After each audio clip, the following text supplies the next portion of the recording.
கர்த்தருடைய பரிசுத்த நாமத்திற்கு மகிமுண்டாகட்டும். ஆண்டவராகிய இயேசு கிறிஸ்துவின் நாமத்தினாலே அன்பு கர்த்தருடைய பிள்ளைகளாகிய தங்கள் அனைவருக்கும் ஸ்வீட் ஊழியத்தின் சார்பாக வாழ்த்துக்களையும் ஸ்தோத்திரங்களையும் தெரிவித்துக் கொள்கின்றேன். அப்போஸ்தலனாகிய பவுல் ரோமருக்கு எழுதின நிருபம் 8ஆம் அதிகாரம் 15வது வசனம். ரோமர் 8ஆம் அதிகாரம் வசனம் 15. அந்தப்படி திரும்பவும் பயப்படுகிறதற்கு நீங்கள் அடிமைத்தனத்தின் ஆவியை பெறாமல் அப்பா பிதாவே என்று கூப்பிட பண்ணுகிற புத்திர சுவிகாரத்தின் ஆவியை பெற்றீர்கள். திரும்பவும் பயப்படுகிறதற்கு நீங்கள் அடிமைத்தனத்தின் ஆவியை பெறாமல் அப்பா பிதாவே என்று கூப்பிட பண்ணுகிற புத்திர சுவிகாரத்தின் ஆவியை பெற்றீர்கள். என் அன்பு கடவுளுடைய பிள்ளைகளே, கிறிஸ்தவம் எனக்கு மிக அதிகமாக பிடிக்கும். வேறொரு மதத்தில் இருந்து இயேசு கிறிஸ்துவை ஏற்றுக்கொண்டு வந்ததினால அதில் இருக்கிறதான மாபெரும் வித்தியாசங்கள் என்ன என்பது நான் நன்றாகவே அறிந்தவன். பிற மதங்களிலே எப்படிப்பட்டதான உறவு அவர்கள் நம்புகிற கடவுளுக்கும் அவர்களுக்கும் என்றால் பக்தர்கள் என்று அழைக்கப்படுகிறார்கள்.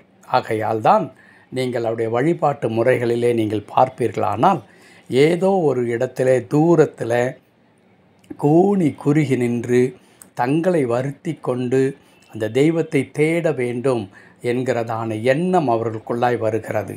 அப்படி செய்வதன் மூலமாக அவர்களுடைய கடவுள் மனம் இறங்குவார் என்கிறதான ஒரு நம்பிக்கை அவர்களுக்குள்ளாக இருக்கின்றது.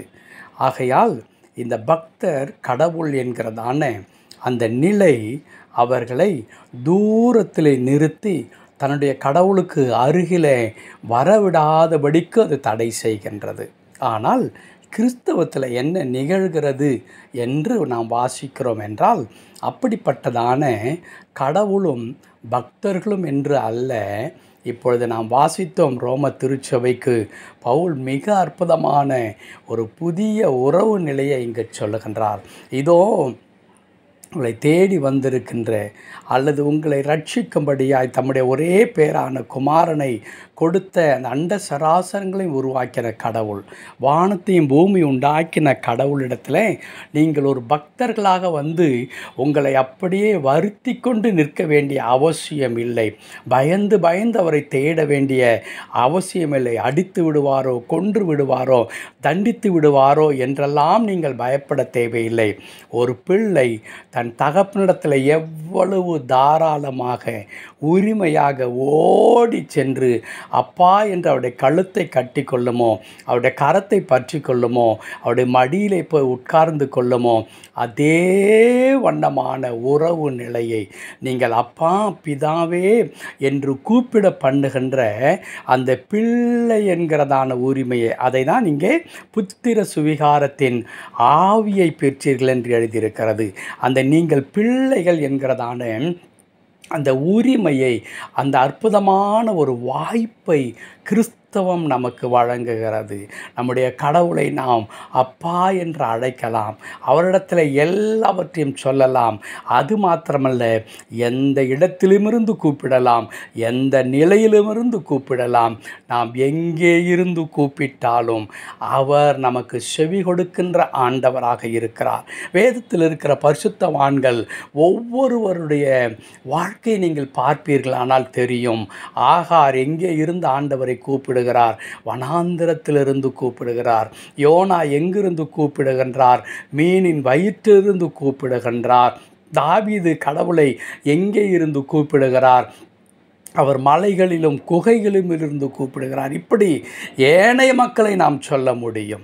அவர்கள் சூழ்நிலைகள் எந்த இடத்துல அவர்கள் மாட்டிக்கொண்டிருக்கிறார்களோ, சிக்கி கொண்டிருக்கிறார்களோ, அந்த இடத்திலிருந்து கூப்பிட்டாலும் உடனே செவி கொடுக்க கடவுள் போதுமானவராக இருக்கிறார். இன்னும் தந்தை மகன் என்கிறதான உறவை நமக்கு நிரூபித்து காண்பிக்கும்படியாய் இயேசுவானவர் ஒரு அற்புதமான உறவுமையை சொன்னார். இளைய மகன் அவன் திருந்தினவனாக எழும்பி நின்று சொல்லுகிறான், என் தகப்பனிடத்திற்கு நான் போவேன் என்று சொல்லி. அன்பு கடவுளுடைய பிள்ளைகளே, அதற்கு பிறகு அங்கே என்ன எழுதியிருக்கிறது?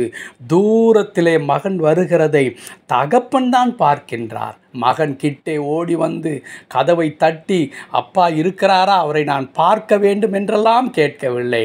பிள்ளை தூரத்திலிருந்து வரும்பொழுதே தகப்பனுடைய அன்பு என்ன செய்கிறது தெரியுமா?